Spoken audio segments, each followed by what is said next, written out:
So far in the server-side attacks, we have seen how we can use a default password or use a misconfigured service to gain access to the target computer. Today we will be going through and have an example of a very simple thing, which is a vector. So some program or services are shipped or come with some embedded vectors on them. So we're going to exploit them, and I choose this very simple exploit because I want to introduce you to a framework called Metasploit.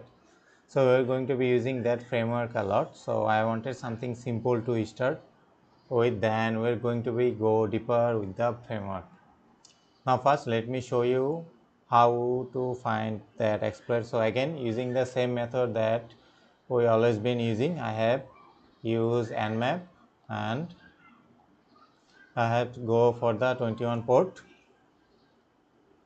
So we're going to using this framework, which is BSF FTP. So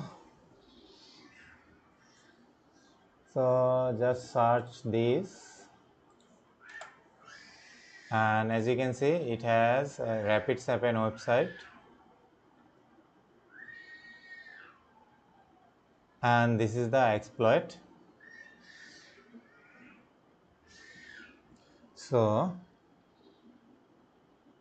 as you can see, the result comes, first result from the comes of the website called Rapid7. Now we have up to a Rapid7 company that makes this framework. So why I choose this particular exploit to show you today that. So we are going to exploit this service or this program or this problem using Metasploit.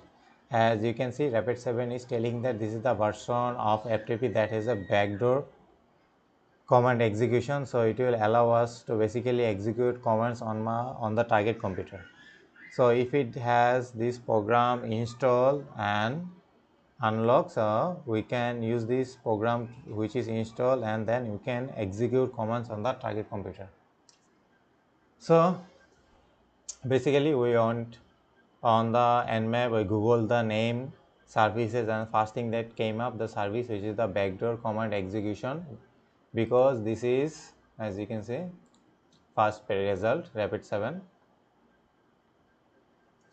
So it will be using this command execution. So let's just copy this backdoor, which is this, and let's open our terminal and open MSF console.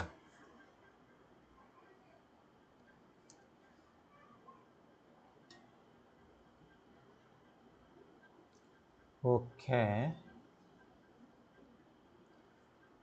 studying, so it will take up a couple of seconds. Okay, we are run. So just paste what you copy.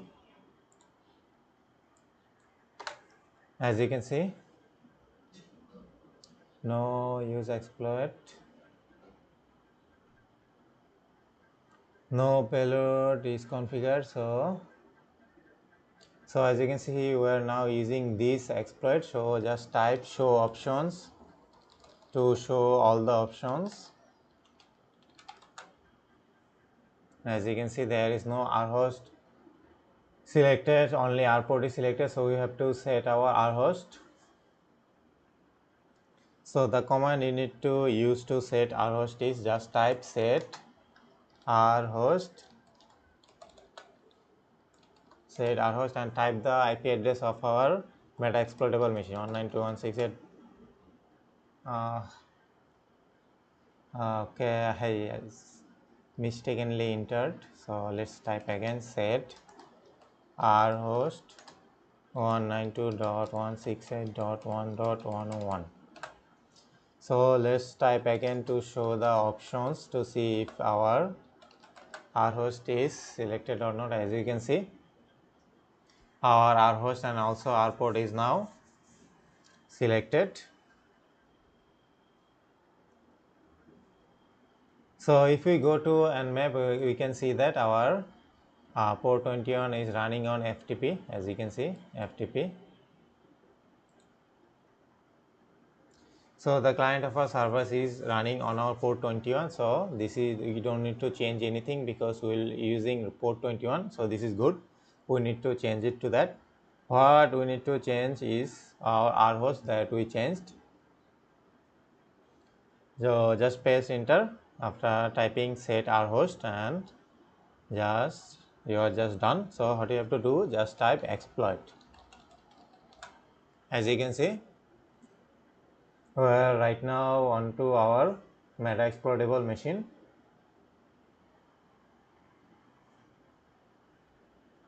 So we are right now on ID. So if I just type ID, as you can see, we are right now on our root access.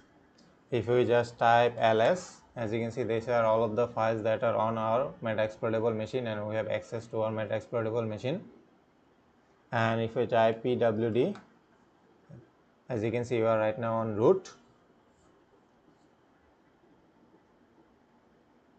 So you can use any command that you can want in here in your target machine. So as you can see, this is very simple to use Metasploit, and in future we will be using more of our Metasploitable or MSF console, and we'll do the advanced stuff also.